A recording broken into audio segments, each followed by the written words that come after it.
Hi guys, I'm Amanda, the Botanical Brunette, and welcome to my channel. So this is the first plant haul of 2023. I'm so excited to show you guys everything that I got this year so far. In previous years, I have done it kind of differently. So every year I kind of tweak it a little bit. This year, I'm only focusing on wishlist plants and I'm only doing my plant hauls every other month. Last year I did them every month, and because I was trying to get wishlist plants and stuff like that, I would find myself some months kind of scrambling the last week to try to get a plant to show you guys for that month. Where I think that's going to be a little bit easier this year, just to show you guys what I get. It gives me a little bit more time to find these plants. I am not sticking with a certain budget. Really, I used to have a $50 budget, but I'm kind of a little bit more lenient on that this year. But I still want to find the best deal I can for these wishlist plants. So I want to make sure that I am getting a good deal and that I'm getting really the plant that I want. I have been sort of dwindling down my plant collection just because it has gotten so out of control the last couple of years. So I'm starting to actually like descale my plant collection and putting plants outside, doing plant trades, and just stuff like that throughout the year. So hopefully I will make some room for better plants and plants that I am actually loving and enjoy and really just want to keep in my collection. Today, I'm gonna show you what I got in January and February. I also want to go over and show you guys again kind of what I do when I get a plant. I'll basically go over the steps of what I do when I get a new plant. What do you even do? Like, how do you prepare that plant and everything? So I'm gonna go over that while I do a repot with me. I'll kind of show you the steps. So I'm going to be repotting one of my wishlist plants in this video. I'll basically just be showing you guys like what I do and kind of getting my plant ready for it to grow and be lush and be happy during this upcoming growing season. Without further ado, let's get into it. Let's go into the plant haul for January and February. I want to be like transparent with you guys. I hadn't bought a plant all year until a couple days ago. So my husband and I did our 3-year anniversary. We decided to kind of explore our backyard a little bit more. Haven't really toured Florida that much. So we decided to do Gainesville and Jacksonville. In Gainesville, they had this really cute plant shop that I wanted to check out. And that's where I got my first plant. So this was only a couple of days ago that I got the first and only purchase so far in 2023. For January, I decided instead of getting any plants, I had been eyeing a couple plants here and there, but I decided to splurge and get a better plant shelf. So if you guys saw my IKEA plant shelf build, you'll see that I got the Vitsjo plant shelf, which I absolutely love. It has given me so much more room for my plants. It is a little bit of a better aesthetic, I think, for my room. I am starting to switch up my home decor, so I'm really excited about that. I love it so much. It is just the best purchase I have made, I feel like, in the last few months. Like, I just love it so much. It will give me also a lot more room to get these wishlist plants that I have on my list. That was $100 for that plant shelf. So I'll say that that was my haul for January. That was what I got for January, was that Vitsjo IKEA shelf. So that was my purchases for January. February. So like I said, I just bought my first plant of this year and it was only a few days ago. So the first and only plant that I have bought in 2023 so far is this Hoya obovata. Guys, so I have done so many videos where you guys in the comments are like, you gotta get this plant. I think it was my Hoya collection video, my last one, and I asked you guys for recommendations on Hoyas because I actually do want to start collecting more this year. This is actually going to be a really good kickoff. But I am so excited. I actually went into this really cute place. It's called Serpentine Plant and Provision. They have like really cute home decor and lots of Hoyas and hanging plants. Like I was in love. Like the plants were just hanging all over. It was just so pretty in there, and the home decor was just so cute. It was like that really trendy, like bubbly, like really bright colored kind of stuff. I'm kind of starting to like a lot of that stuff, so you'll probably see a lot of that getting incorporated. Even maybe some colorful planters, kind of getting away from some of those like white planters and getting more like kind of colorful planters kind of sporadically in there, especially since my plant shelves are white and then I have a gold one. So I think like adding little pops of color might give it a little bit of interest, but we'll see. Little by little I might add like some color, but I absolutely had to get this plant. I love this plant so much. And it's got like a couple like new little baby leaves growing in there. Like definitely a fun plant and definitely like a good kickoff, I think, for this year is getting this plant. Now again, I've only had this plant for a few days, so I'm going to be repotting this plant. I have a little white planter that I'm going to plant it in. And like I said, I'm gonna go over basically what I do when I get a new plant. Now, a lot of times I would recommend you not immediately repot your plants when you get them, especially if you are getting them in the like dead of winter or you're getting them through the mail. I wouldn't recommend you repot them immediately just because the plant could go through some plant shock, but I will go through that all in this video and let you guys know kind of what to do if you can kind of avoid that, and if you start getting your plants in a little bit of a plant shock, what to do to kind of bounce them back. So I'm going to be repotting this guy today. I'm really excited to kind of see. I did kind of pop it up a little bit just to see.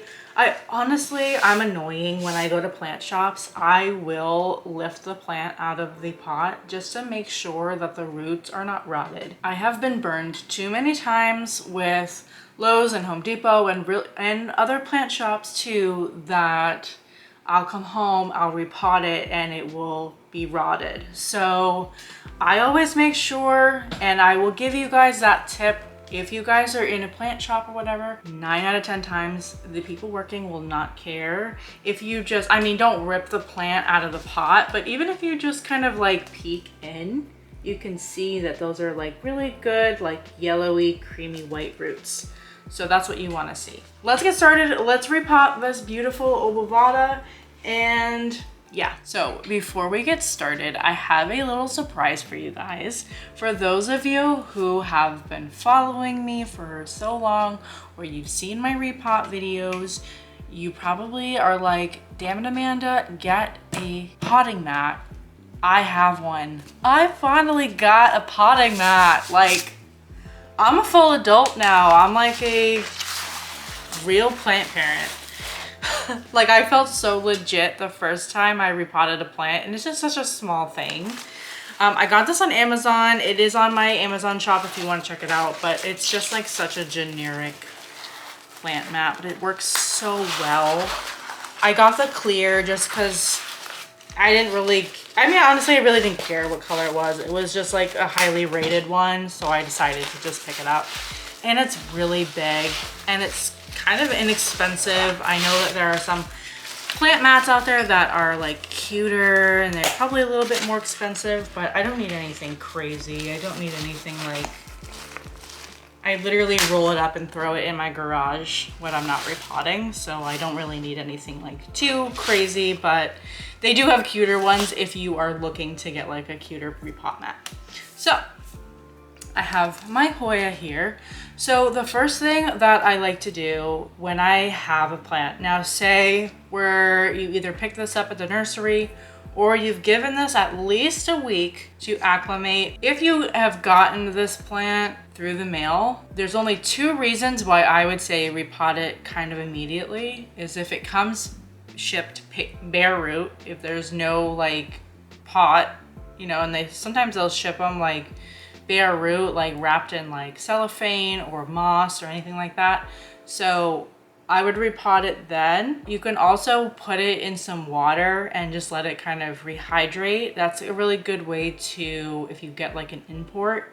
So like if you get like plants like imported, that's like the best way to get them acclimated, is to just kind of put them in some water with some Super Thrive and let them go. So if you get a plant that's bare root, you can repot it immediately, but I would also say you could also just stick it in some water for about a week and let it kind of absorb that water, get really good and moisturized, maybe grow a couple new roots, and then you can repot it. Also, I would recommend, if you got this plant in the mail, to repot it if you notice that the soil is like really super like wet. Sometimes I've noticed that they'll put like paper towels around the edges, and sometimes the plant comes sopping wet and I'm afraid that it's gonna get root rot. So sometimes I will maybe not disturb the root ball that much, maybe just kind of like tap off any of the like bigger chunks of soil and then make a kind of a looser mixture. Sometimes I'll leave it in the regular soil and I'll just add some additives like perlite or bark to it just to kind of aerate a little bit if it's not already aerated. And just put it in kind of a sunnier area,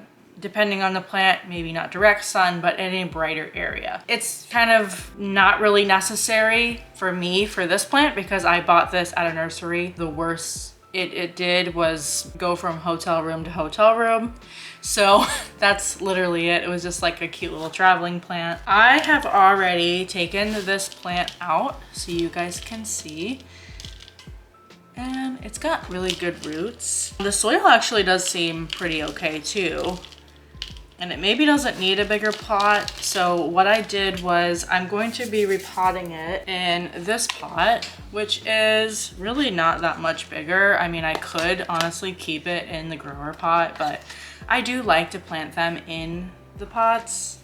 It's just like my thing, unless it's a pot that doesn't have any drainage holes, which this already does. This is also kind of like a nursery pot. It's plastic, it's kind of like lighter. So I already have my pre-mixed soil.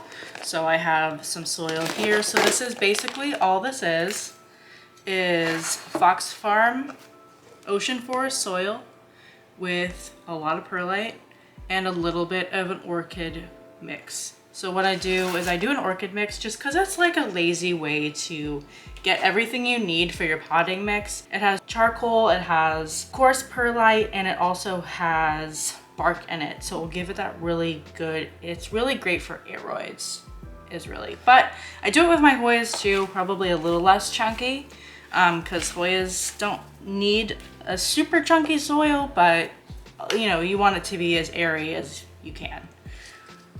So, and the soil honestly doesn't feel bad. It is like actually perfectly damp. So I'm not gonna disturb the root ball too much. And you wanna make sure that unless there's like an issue, I try not to mess with the root ball too much. Sometimes I'll tap it off, or if there's pests, it's a little bit of a different situation, but this honestly looks completely fine. I'm thinking the soil seems good for me, so I'm going to just kind of leave it and not disturb it too much. So we'll just kind of put that aside. And then what I like to do is I'm actually going to mix the soil that it came in and my soil. So I'll kind of like do a little mixture. So I'll show you how I do that. So I basically will just gather up the rest of this soil and then just add the soil in there like that. And I'll probably just do it to there. So I did it like 3/4 of the way up.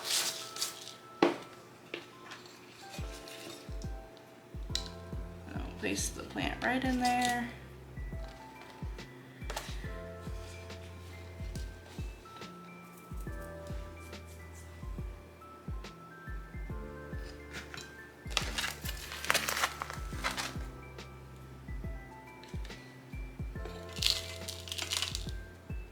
This potting mat is actually really good too, because then you can kind of like roll it up and put all the soil back in versus like wasting the soil. When I used to do it, I would have it in this box, and the box didn't quite work that well. It would basically like, you know how like when box folds, it will like get into the folds, and it's just, it was not, it was not ideal for repotting, but it worked while it, you know, it worked while it did. But yeah, definitely, I definitely needed a repot mat. I'm happy that I have it now.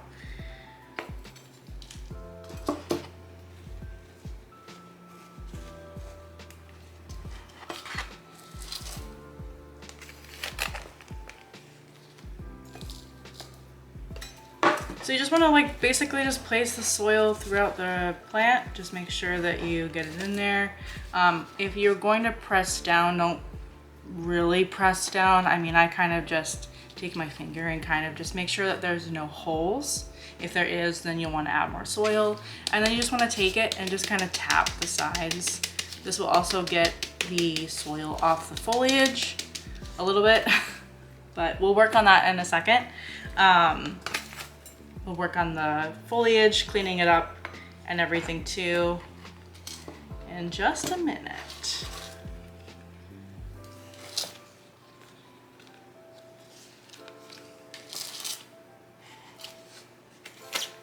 So I was very like proud of myself that I only bought a plant. I almost didn't have a plant to show you guys, and I would have just come on here and I would have been like, are you proud of me for not buying a plant? Because I'm just so bad with it. But once I saw that plant at that plant shop, I had to get it. But I'm so proud of myself for only buying, you know, one plant this year. I kind of, before we left on the trip, I wanted to check out the plant shops to check it out, but I was also like, maybe I'll get something while I'm out. Maybe I'll see what there's, see what like Gainesville has. And that plant shop was so cute, like super cute. If you're in the Gainesville area or you go over there, I would definitely check them out.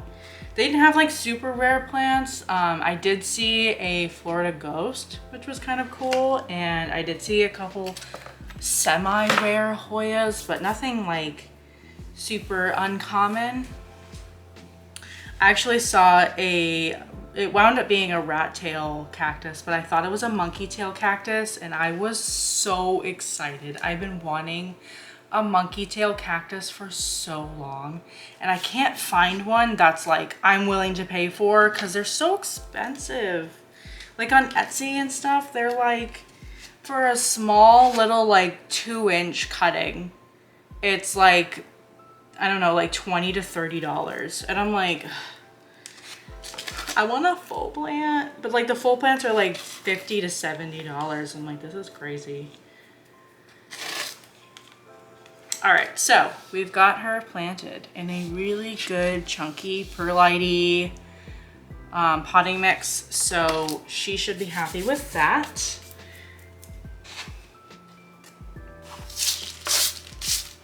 I forgot my water thing, so I'm just gonna use the lid for this. Put this down here.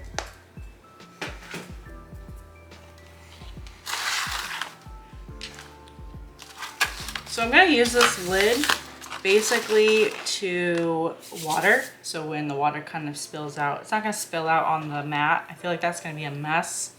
Although you can kind of rinse this off.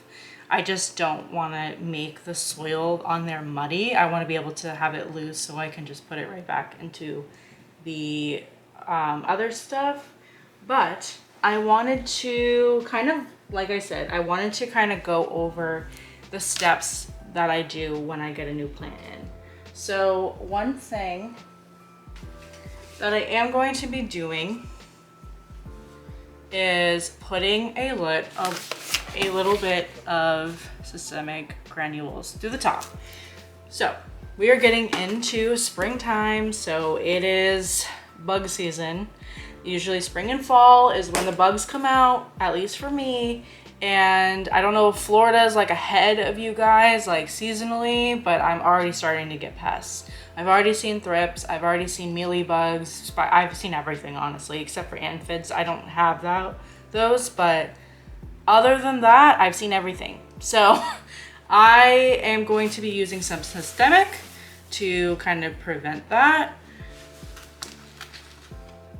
So you just kind of put it through the top before you water, and it waters into the plant. And basically what the systemic does is it goes into the leaves of your plant and basically creates like it's like a flea medication. You know how like flea medication, when a flea bites your pet, the fleas die because it's like poison? Well, that's kind of this situation with this. So like if a bug bites the leaf, it dies because it's poisoned, but it doesn't harm the pet, it doesn't harm the cat or the plant. So yeah. So I have in here, I have some Super Thrive and some fish shit. I usually use liquid dirt, but I have the fish shit and it's working really well. So I've just been kind of just sticking with one thing for now, and then I'll kind of probably go back to the liquid dirt just because I have it. So, and then I'll kind of see which one I like more and then kind of go from there when I need to buy more. I have fish shit and Super Thrive in here. The Super Thrive is actually going to help for transplant shock. So if you have a plant that is getting a little bit shocked, you can add a little bit of Super Thrive and it will help it. I have found that Super Thrive helps a lot with my fiddly fig. So when I first got it, it hated my house, hated me, hated everything. And once I got that and I started watering with it, it wound up bouncing back and it's like super happy now. So if you have a fiddly fig that's kind of a little picky, I promise you the Super Thrive will definitely help it acclimate into your home. You can also add the Super Thrive just a tiny bit into your water if you have a import. That will help it kind of acclimate as well. It has just a bunch of vitamins for your plant. So even if it's not in shock, you can still water with it and it's still going to give it a good amount of vitamins and stuff. And then the fish shit is not a fertilizer, but it's a plant food. So it will give you basically give your plant vitamins and stuff too. And I'm gonna water this until I see it start to drip through. I'm starting to feel that the pot's getting a little bit heavier, so that's a good sign. And really I don't want it pouring out. I just want a few little drips because the soil that it was in, it was not that bad. So I don't really need to water it crazy a lot, but maybe just a little bit. I'll actually probably just do it that much just because the roots are probably to here. So I don't need to water that further than that. All right, so now that the plant is watered, what I want to do is I want to just go around and I want to wipe off all of these leaves. So I have this fun little mitt, this little glove.